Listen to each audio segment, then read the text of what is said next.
Hello and welcome to HW News. This is me, Arti. The Rajya Sabha, the upper house of the Indian Parliament, passed the Citizenship Amendment Bill on Wednesday. The bill was passed with 125 MPs voting in favour of the bill, while 105 MPs voted against the bill. The bill, since its introduction, has sparked a huge controversy. The amendment proposed seeks to grant Indian citizenship to the refugees belonging to Hindu, Sikh, Christian, Jain, Parsi and Buddhist religion from Pakistan, Bangladesh and Afghanistan. The issue many have raised is that the bill does not include Muslim refugees, that it is against the Indian constitution which guarantees right to equality. The Lok Sabha passed the bill at midnight of Monday with 311 votes in favour of the bill, but there was a long debate over the constitutionality of the bill. At one point, AIMIM chief Asaduddin Owaisi stood up to speak in Lok Sabha. He said that if the bill is passed, Amit Shah's name, India's Home Minister's name, will be featured alongside Hitler. Later, he also tried to draw a parallel between the Citizenship Amendment Bill and the Nuremberg Laws.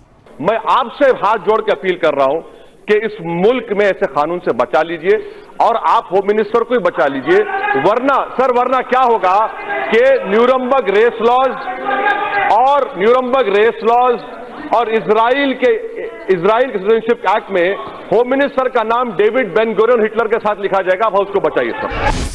Well, since the issue has gained steam, I have heard and read a lot of references to the Nuremberg Laws and that the Citizenship Bill allegedly draws similarity to the Hitler-era infamous laws. So today I will be telling you what the Nuremberg Laws were and why they were drafted and what was the impact of that. We are all aware of the fact that Hitler hated the Jews and his Nazi party considered the Aryans as the pure blood. The Nazi Party in 1920 rolled out a 25-point program that propagated segregating the Jews from Aryan society and ending their economic, social and political rights. Once the Nazi Party came to power in 1933, the hatred for Jews translated into the violence against them. There were widespread attacks on Jewish institutions, Jewish Germans, Jewish businesses. There was a nationwide call for isolating the Jews.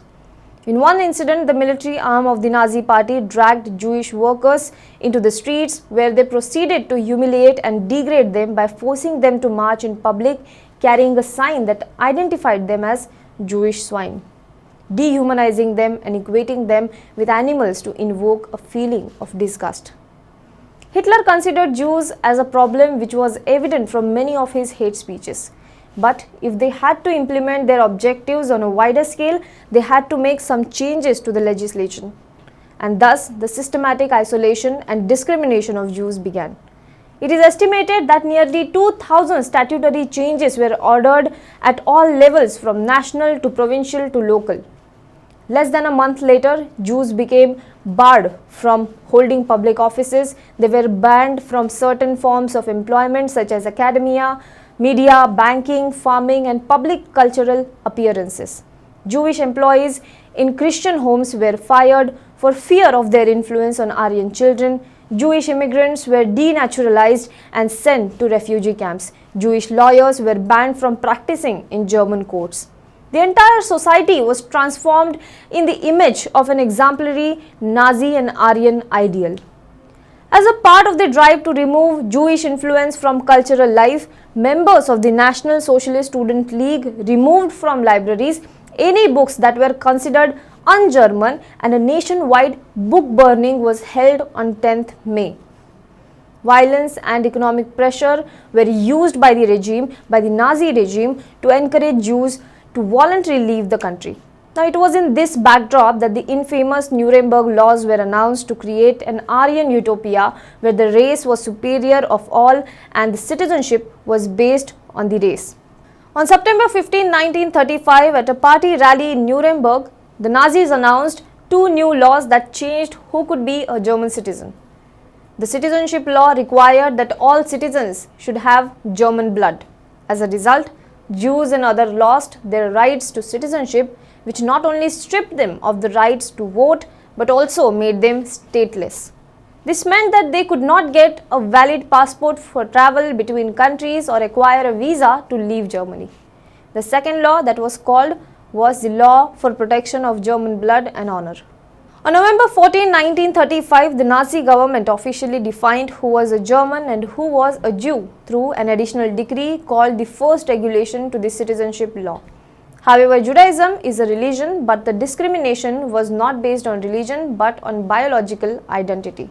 Anyone having 3 Jewish grandparents was considered a Jew and discriminated against, even if the person had accepted Christianity. This was just the beginning of what Hitler imagined as the final solution. Around 1935 to 36, Jews were banned from parks, restaurants and swimming pools. They were not allowed to use the electrical or optical equipments, bicycles, typewriters or records. Jewish students were removed from German schools and universities, and the Jewish teachers were banned from government schools. In 1938, special identity cards were issued to Jews. They were excluded from cinema, theatre, concerts, exhibition, beaches and holiday resorts. They were forced to add the name Sarah or Israel to their own names. Jews' passports were stamped with the red letter of J, which was issued to them for their identification.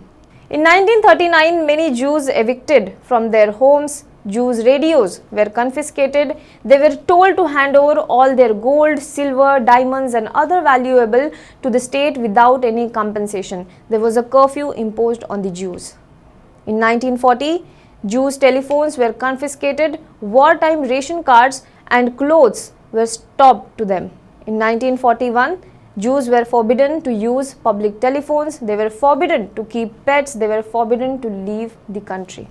In 1942, fur coats and woolen items of all Jews were confiscated. They were not allowed to receive eggs or milk. And these are the impact due to changes in the legislation. The evil of the systematic discrimination went far beyond that.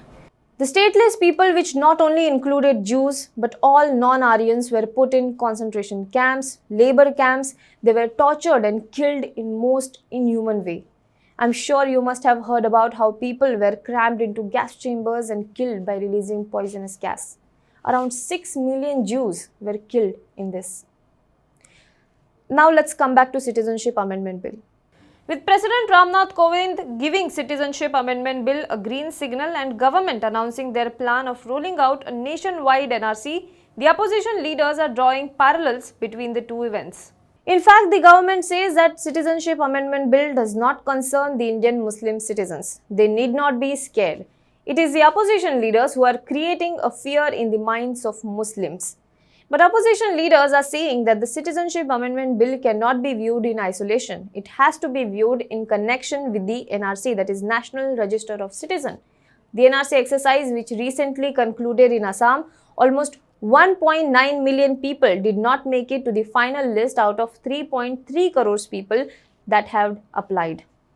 The National Register of Citizens contains the name of Indian citizens who have legally proven their existence in India. The first list for NRC was prepared in 1951, 4 years after the independence, when the first census in independent India was conducted.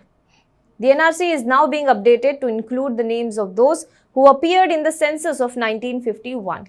It will also include the names of those persons or their descendants who appeared in the electoral rolls between NRC 1951 to the midnight of 24th March 1971.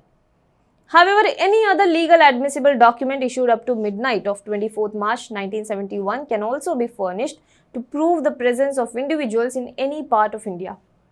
This means you will have to furnish the documents that your forefathers were Indian citizens if the NRC is implemented in your state.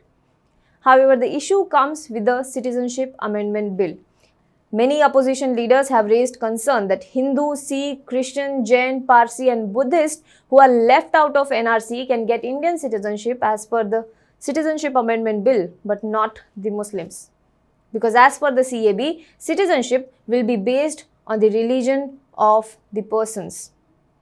Now, second concern is raised about where will the stateless population be kept. In Assam, detention centers are already built where people who could not prove their Indian citizenship were kept. Imagine Assam NRC left out 1.9 million people. If NRC is rolled out across the nation, how many more people will be put into the same category? Will there be detention centers for them? Does India have the kind of infrastructure to ensure that the conditions in these centers don't turn inhuman? Think about this. Do let us know in the comment box below. For more news and updates, you can log on to www.hwnews.in. Now you can also download our HW News app on your Android Play Store and Apple Store. Also, do not forget to subscribe to our YouTube channel, like our Facebook page and follow us on Twitter. Now be the first to know about the latest updates on our new news app. Go on your Android or iOS, search for HW News Network. Download our app, choose the language you prefer to get updates in, and be up to date with the latest news.